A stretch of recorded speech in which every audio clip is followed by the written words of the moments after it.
Hi everyone, and welcome to Meet UIKit for Spatial Computing. My name is Grace Kendall, and I'm an engineer on the UIKit team.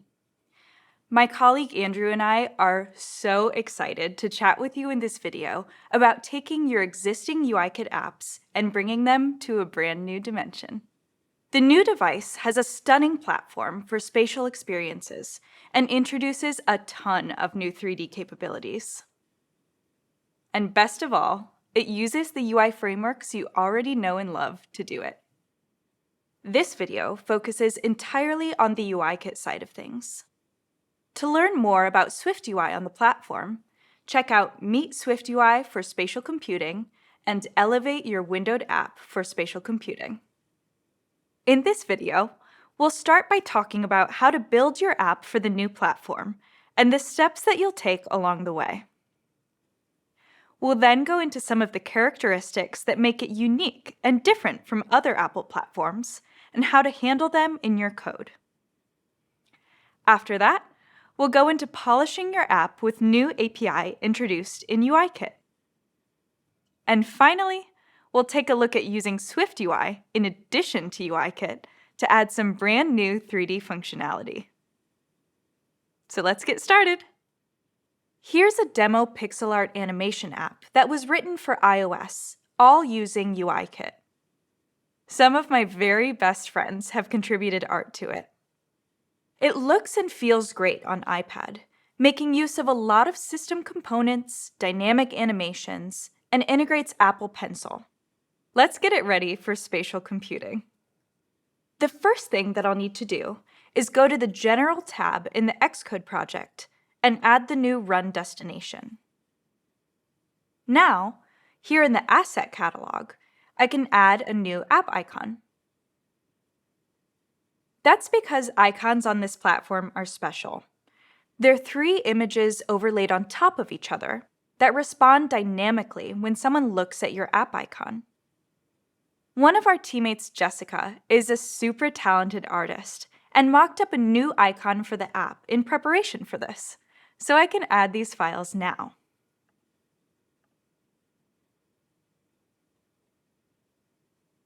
Next, I'll select the new device simulator as the target and build.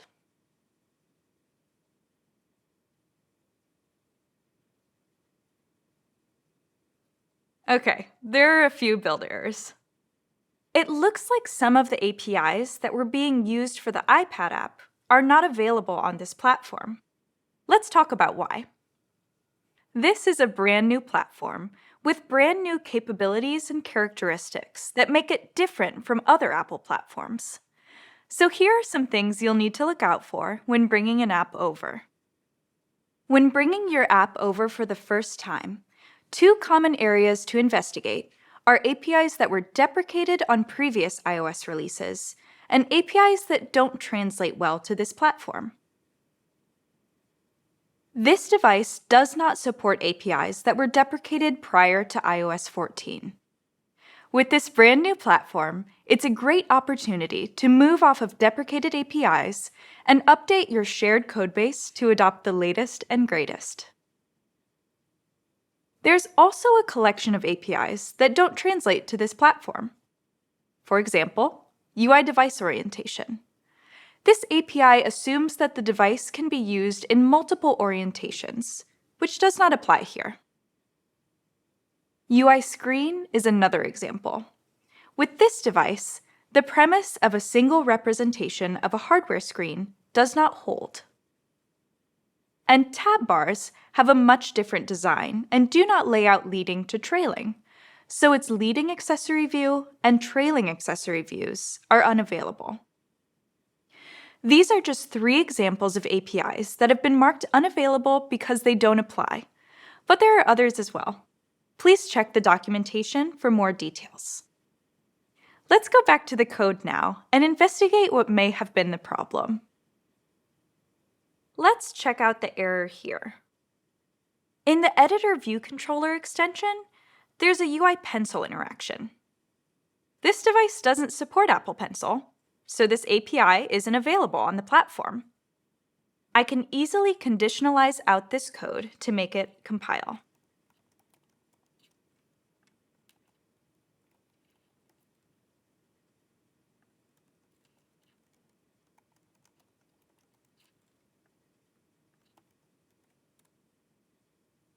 Let's go ahead and try to build and run again.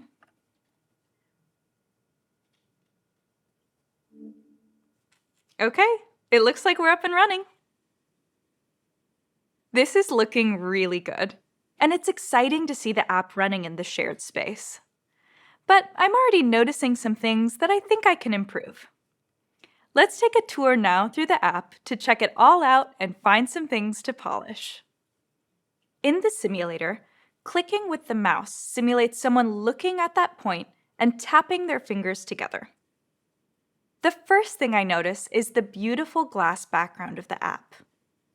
And as I look at all the art, there are some really nice hover visuals that make the app feel lively and interactive. The search bar also has a new look, with a recessed appearance.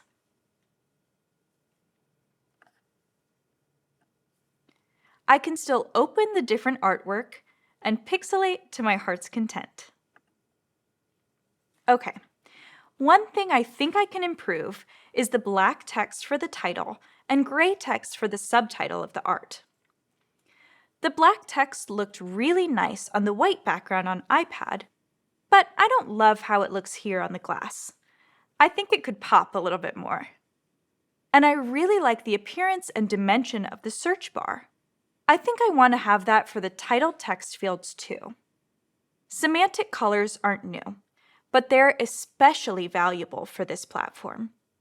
It's important to use semantic colors, fonts, and materials so that the appearance of your app adapts to the platform, appearance, and accessibility settings.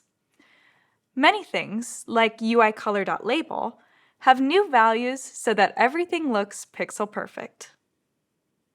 Semantic colors adapt to your platform. So instead of defining a color yourself with RGB values, instead use a system-provided color that will result in the correct appearance no matter what platform your app is running on. For example, System Cyan is a slightly different shade of blue across iOS, macOS, and watchOS. On iPad, this has the added benefit of adapting between light and dark appearance. And on this platform, system background color is vibrant by default when placed on top of glass. Similarly, using semantic font styles like headline or body instead of setting a static font size will result in a more readable app. It's also the right thing to do for accessibility. Semantic font sizes scale with dynamic type to ensure readability. Here, the colors for the text field text and subtitle labels are using RGB-defined UI colors. Instead of using those, use the primary and secondary label semantic colors here, which will better adapt to this platform while still looking great on iPad. Additionally, all UI labels that use semantic colors get vibrancy by default. I can also set the text field's border style to rounded rect. This will add the recessed appearance on this view. And after building and running, I like this much better. The labels are easy to read, and it's clear that I can edit the titles of the art by using the text field. Next, let's talk materials. Materials are a huge cornerstone of this platform. They make your app look really beautiful and help it to feel like part of the surroundings. They also ensure legibility in any context.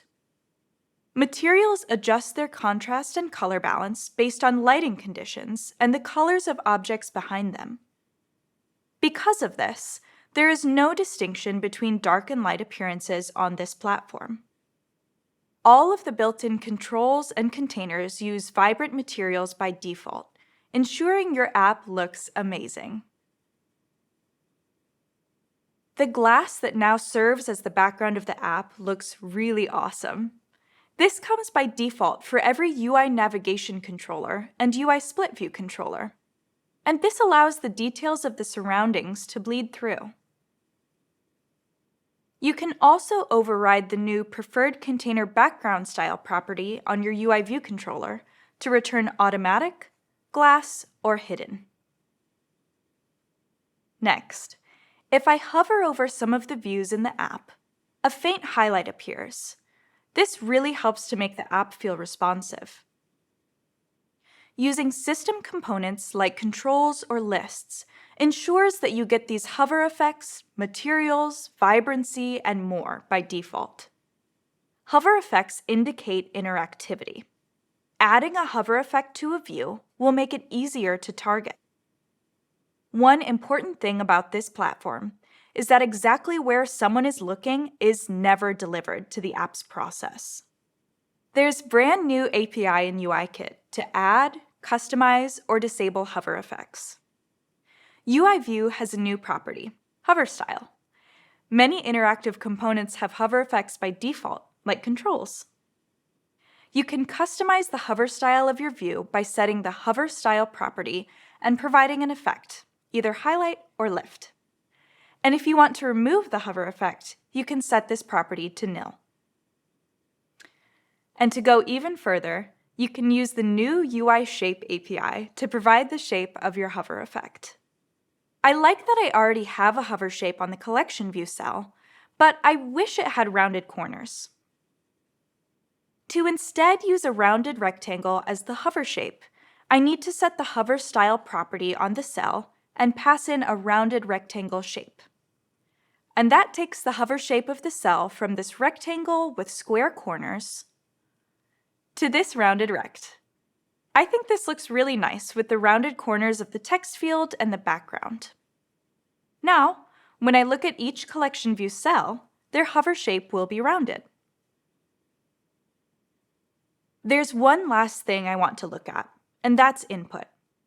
This platform introduces a totally new input system for interacting with content. Looking at an element and pinching and releasing your fingers is equivalent to a tap gesture. Pinching, moving your hand, and releasing is a pan gesture.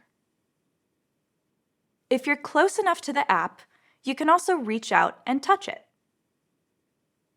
If you pair a trackpad, you can also use that to interact with the system. And Apple's accessibility technologies are available on device as well. VoiceOver and Switch Control bring your app to everyone. System gesture recognizers just work with all of the input methods, including trackpad. But it's important to note that there is a maximum of 2 simultaneous inputs on this platform, since each hand can only produce one distinct touch. There was actually this custom gesture in the iPad app that used a 4-finger swipe to delete all of the existing art and start fresh. I want to keep the gesture, so I won't compile it out. Instead, I can change this code to check the user interface idiom, and if it's reality, I can set the number of touches required to 2. After I've made all these changes to polish the app, now I think I'm ready to take this example app to the next level. I'll hand it over to my colleague Andrew to tell you more. Thanks, Grace. Hi, I'm Andrew, and I'm an engineer on the UIKit team. It's time to bring your UIKit apps out of their 2D bounds and into 3 dimensions. With Grace's updates, the example app is looking good, and it, as well as your existing UIKit apps, can be taken even further with new spatial APIs. I'm going to talk about 3 easy ways to update an existing app to create a great spatial experience. First, UIKit presentations have exciting new spatial styles that add depth to your view controller transitions. Second, there's a new API that enables you to take content to a place it's never gone before. Outside the scene, these are called Ornaments. Finally, there are powerful new ways to add RealityKit content right into your apps. Let's go over how each of these can take the example app to the next level. The UIKit presentations you know and love are making their spatial debut. On iPad, the example app uses sheets, alerts, and popovers. Let's go over how those behave on the new platform. First, let's open the app settings The spatial sheet pushes the presenting view controller back and dims it. Unlike iPad, it won't dismiss due to touches outside the bounds or other gestures, regardless of the view controller's modal and presentation property. Next, let's check out the new alert style. A 2D representation of the app's icon is placed right at the top. Just like Sheets, you should always present alerts from the view controller that should be pushed back. Finally, let's open the Document Details popover. Oh, this looks a little off. It's breaking outside the bounds, which is awesome, but it's presenting far from the center of the app. Let's go into the code to fix this. It looks like the view controller is being created, set to the popover style. Ah, I see the problem. The permitted arrow directions is set to only right. On iPad, popovers are constrained to the scene, but on the spatial platform, this same constraint doesn't exist, similar to macOS. Let's update this to always use the system preferred placement.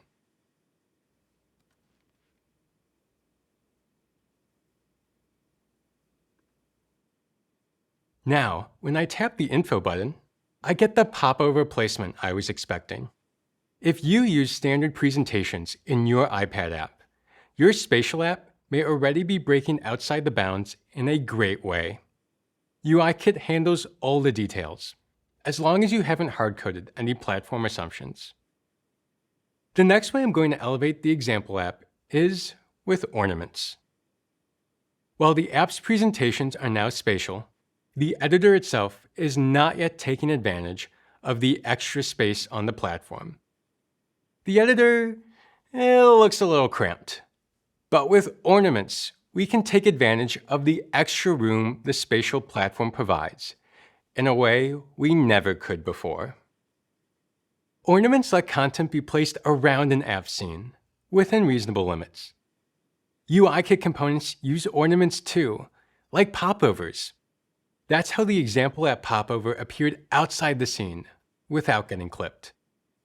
Many of the built-in apps on the device are also using ornaments. Here's a cool look at TV in Headset. The app uses a SwiftUI tab view, which places the tab bar in an ornament on the leading edge of the scene. Safari uses an ornament to bring their navigation bar above the web page. And Freeform uses an ornament to create their bottom toolbar. With ornaments, these apps keep their primary content in the center, pushing controllers to the edge. And ornaments are lifted forward, adding depth. They are breaking outside the bounds in all directions. For the example app, I think bringing together all the editing controls in a toolbar ornament would be perfect. Let's go back into Xcode to add this. Ornaments host SwiftUI content. I'll need to make sure to import SwiftUI, which I have already done in this file. Next, I'll define the new ornament. The alignment parameters make it easy to express the layout of your content that best fits your needs. For example, if I want an ornament to hang off my scene's leading edge, I would set a leading scene alignment and a trailing content alignment. If I instead want the ornament to hang inside the scene, I'd use a leading content alignment. For the editing toolbar, I want it to hang off the bottom of the scene, but with the tools centered on the edge, so it still feels part of the editor. This means I want a bottom scene alignment and a center content alignment. I'll add in those alignments. For the content, I already made a new Editing Controls view earlier, and I'll use that here. Ornaments don't automatically add a background. This is because choosing the right background depends on what works best for your content. I want the toolbar to have the same glass background as my editor, so I'll use the new modifier. Next, I'll set the new Ornaments property on UI View Controller to an array with just the new ornament. If I had multiple ornaments, I would include them in this array too. Ornaments share their view controller's lifecycle. If a view controller is removed from the hierarchy, its ornaments are too. This association is critical for system interactions. For example, sheet presentations will keep ornaments relative to their view controller during transitions. Lastly, use care to avoid cases where overlapping can unintentionally occur. I have one last change to make in the code. Since I moved the controls to the ornament, I now have more room for the main editor. I'm going to make it a bit larger by using my custom edge-to-edge style. Time to run the app. Perfect! The toolbar is right where I wanted it, breaking outside the bottom of the editor. It's awesome! By taking advantage of ornaments, the example app is able to use more of the main area for what creators care most about, their content, while still keeping the editing tools close by. Making an ornament is so easy. It lets you focus your time and effort on what makes your app unique. Finally, I'll talk about adding RealityKit to a UIKit app. There's a new SwiftUI view, Reality View, that hosts RealityKit content. This enables entities to be parented in a SwiftUI hierarchy. To dive deeper into Reality View, make sure to check out Build Spatial Experiences with RealityKit. There's also an existing API, UI Hosting Controller, which hosts SwiftUI views. This means you can take advantage of Reality View as well as other new APIs in SwiftUI without needing to rewrite your UIKit app. For the example app, I want to use RealityKit to bring the pixels to life. Let's open Xcode to make some magic. I've already created a new SwiftUI view called the Pixel Art Entity View. It uses a Reality View to render the art's pixels as RealityKit entities. I'll make a new instance to start. Then, I'll set up the UI Hosting Controller using the Entity View as the root view. I'll add the Hosting Controller as a child of the Editor View Controller and add the Hosting Controller's view as a subview of the Editor View Controller's view. Next, I'll tell the Hosting Controller that it was moved to a new parent. Finally, I'll call my custom layout function to position the preview. All right, the Hosting Controller setup is complete. It's showtime. I'll press the play button and tap 3D Preview to see the new code in action. Just like that, I've added pixels with real depth to the app.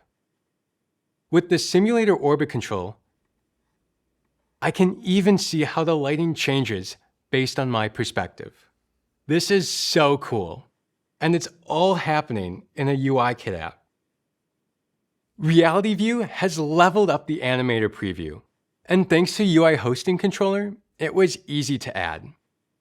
Together, these APIs shorten the path to building a great spatial app.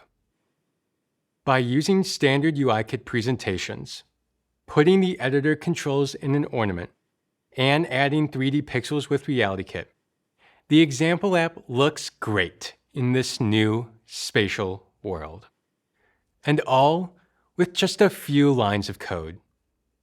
To learn about the design guidance for these spatial experiences, check out Principles of Spatial Design. We covered a ton in this video, so here's what you need to do next. Start by adding the new destination to your project. Update your uses of device-specific APIs and move off of deprecated APIs. Use semantic styles, hover effects, and standard presentations to make your app feel consistent with the platform appearance. Extend your ideas and imagination beyond the bounds with ornaments. And take your app even further with new spatial SwiftUI features right from UIKit. Thanks for watching. Grace and I are so excited to see your apps in a whole new dimension.